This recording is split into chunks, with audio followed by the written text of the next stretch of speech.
என்னது, இலவச டிவியா? முதல்வர் இப்படி ஒரு அறிவிப்பை வெளியிட போறாரா? வாங்க என்ன நடந்திருக்குன்னு பார்க்கலாம். தேர்தல் நெருங்க நெருங்க அடுத்தடுத்து என்னென்ன அறிவிப்புகள் வெளியாகுமோன்னு மக்களும் எதிர்பார்த்து காத்துட்டு இருக்காங்க. அந்த வகையில திமுக தேர்தல் களத்துல தீவிரமா இறங்க இருக்காங்க.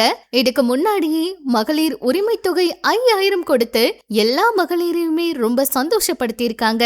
அந்த வகையில திமுகவோட தேர்தல் அறிக்கையில கண்டிப்பா ரேஷன் கார்டுக்கு ஒரு LED டிவி அப்படின்னு ஒரு மெகா தேர்தல் பிளான் பண்ணிருக்காங்கன்னு தகவல் வெளியாகிருக்கு. திமுக தேர்தல் வாக்குறுதி வடிவமைப்புல தீவிரமா ஈடுபட்டு இருக்காங்க.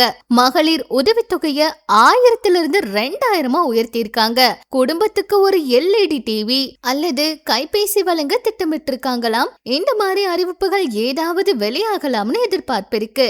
திராவிட மாதிரி 2.0 அடிப்படையில மக்கள் கருத்துக்களை கொண்டு தேர்தல் அறிக்கை தயாராகி வருகிறது அப்படிங்கிற தகவல் வெளியாகிருக்கு. முழு விவரங்கள் அதிகாரப்பூர்வ அறிவிப்பில் வெளியிடப்படும் அப்படின்னு சொல்லியிருக்காங்க. சீக்கிரமா இந்த அறிவிப்புகள் வெளியாக இருக்கிறதுனால மக்களோட எதிர்பார்ப்பும் அதிகமாயிருக்கு. இந்த முறை தேர்தல் களம் மிகப்பெரிய அளவுல சூடுபிடிக்க ஆரம்பிச்சிருக்கு. மிகப்பெரிய அளவுல போட்டியும் நடந்துகிட்டு இருக்கு.